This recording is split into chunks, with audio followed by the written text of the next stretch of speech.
तो की बड़ी खबर आ रही है देहरादून से। धामी कैबिनेट की आज अहम बैठक होने वाली है। सचिवालय में 12:30 बजे से यह बैठक शुरू होगी। अनुपूरक बजट कैबिनेट बैठक में पास हो सकता है। 10% क्षैतिज आरक्षण का प्रस्ताव हो सकता है पास। महिलाओं को मातृत्व अवकाश का प्रस्ताव हो सकता है पास। तो आज धामी मंत्रिमंडल की कैबिनेट बैठक 12:30 बजे होनी है। सचिवालय में यह बैठक होगी। अनुपूरक बजट कैबिनेट में पास हो सकता है। 10% क्षैतिज आरक्षण का प्रस्ताव भी पास हो सकता है। महिलाओं को मातृत्व अवकाश का जो प्रस्ताव है वो भी पास हो सकता है। रोहित विक्रम सिंह हमारे साथ, हमारे संवाददाता पूरी जानकारी के साथ फोन लाइन पर जुड़ चुके हैं। रोहित, धामी कैबिनेट की आज बैठक होनी है सचिवालय में 12:30 बजे। ऐसे में किन प्रस्तावों पर मुहर लग सकती है, अहम प्रस्ताव पर? जी देखिए मनीष, आगामी दिनों में मानसून सत्र होना है विधानसभा का, और इसके साथ ही चूंकि आज 1 सितंबर है और 1 सितंबर 1994 को खटीमा गोली कांड हुआ था। इसमें खटीमा के शहीदों को कई जगह आज नमन किया जाएगा। मुख्यमंत्री ने भी उनको नमन किया है और आज मंत्रिमंडल की अहम बैठक भी है। और इसी के दृष्टिगत चूंकि बहुत लंबे समय से जो उत्तराखंड राज्य आंदोलनकारी हैं वो अपनी क्षैतिज आरक्षण के मसले को लेकर सरकार से लगातार गुजारिश कर रहे थे, और इसको लेकर मंत्रिमंडल के 3 मंत्रियों की कमेटी भी बनी थी। और उसी के दृष्टिगत जो है उत्तराखंड राज्य निर्माण आंदोलनकारियों और उनके आश्रितों को राज्य सरकार सरकारी नौकरी में 10% क्षैतिज आरक्षण का विधेयक विधानसभा के मानसून सत्र के दौरान सदन में पेश कर सकती है। और आज मुख्यमंत्री पुष्कर सिंह धामी की अध्यक्षता में बैठक में इस विधेयक के प्रस्ताव पर मुहर लगने की पूरी की पूरी संभावना है। चूंकि 5 सितंबर से मानसून सत्र के दौरान अनुपूरक जो बजट है वो कैबिनेट में पेश होगा। उसको लेकर भी कैबिनेट की बैठक में अनुमति इसको मिल सकती है ताकि विधानसभा के पटल पर इस अनुपूरक बजट को रखा जा सके।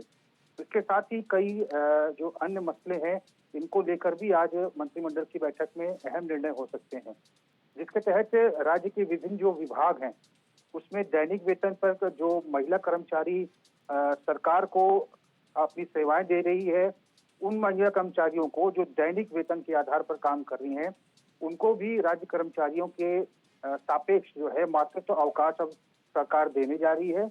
और संभवतः ये 6 महीने का जो मातृत्व अवकाश है वो अन्य सभी जो राज्य कर्मचारी महिला हैं उनके भांति ही उनको भी मिलेगा। और इसके साथ ही विभिन्न विभागों में संविदा और आउटसोर्स में जो महिला और पुरुष कर्मचारी कार्य कर रहे हैं, कुछ ऐसे हैं जो विधुर हैं जिनकी पत्नियां स्वर्गवासी हो चुकी हैं, कुछ ऐसे हैं जो तलाकशुदा हैं, और ऐसे में यदि कोई 1 साल से कम के बच्चे को गोद लेता है तो उन तमाम जो महिला और पुरुष कर्मचारी उनको बाल दत्तक अवकाश जो है सरकार 120 दिन का देगी। इस पर भी कैबिनेट की बैठक पर मुहर लग सकती है। और इसके साथ ही राज्य के विभिन्न भागों में ऐसी महिलाएं कर्मचारी हैं जो दैनिक वेतन के आधार पर काम करती हैं और अन्य जो राज्य कर्मचारी हैं उन्हीं के समान जो है उनका काम होता है, और इनको तो सरकार जो है 6 महीने का मातृत्व अवकाश देगी ही। और इसके साथ ही कई ऐसे जो सरकारी कर्मचारी हैं जो विषम परिस्थितियों में सरकार को अपनी सेवाएं देते हैं और संविदा और आउटसोर्स पर हैं, और ऐसे पुरुष कर्मचारियों को पितृत्व अवकाश जो है सरकार देगी। इस पर जो है कैबिनेट की बैठक में चिंतन मंथन हो सकता है, क्योंकि मातृत्व अवकाश जो है 6 महीने का उस महिला को मिलेगा जो गर्भवती रहेगी, और उसके साथ ही 15 दिन का जो पितृत्व अवकाश है वो पुरुष कर्मचारियों को देने पर सरकार जो है मुहर लगा सकती है। यदि कोई महिला है और वो उसको पुत्र या पुत्र रत्न की प्राप्ति होती है तो ऐसे में 15 दिन जो है उसके पति को, अगर वो राज्य कर्मचारी है तो उसकी सेवा के लिए सरकार उसको छूट देगी, उसको अवकाश के लिए अनुमति देगी। तो ये 3 अहम जो है प्रस्ताव जो है जिस पर वित्त मंत्री प्रेमचंद अग्रवाल ने अपना अनुमोदन दे दिया है, ये भी आज जो कैबिनेट की बैठक में संभवतः आएगा। उसके साथ ही कुछ इक्का दुक्का जो महत्वाकांक्षी योजनाएं हैं या फिर महत्वाकांक्षी जो प्रस्ताव है उसको भी कैबिनेट की बैठक में हरी झंडी मिल सकती है।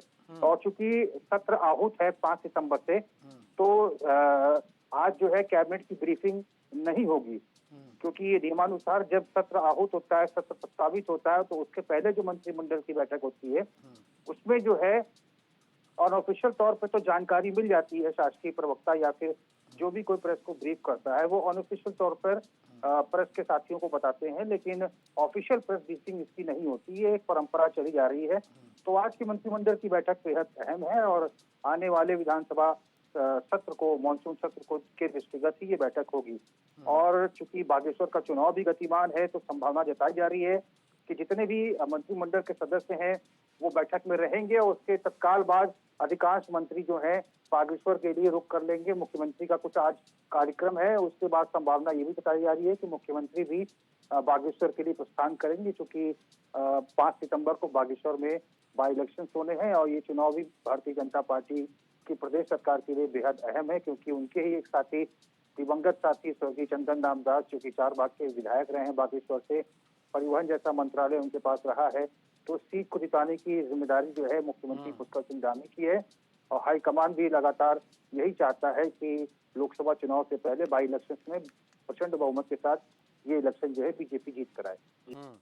बहुत बहुत धन्यवाद हमारे साथ जुड़ने के लिए रोहित, और तमाम जानकारी देने के लिए।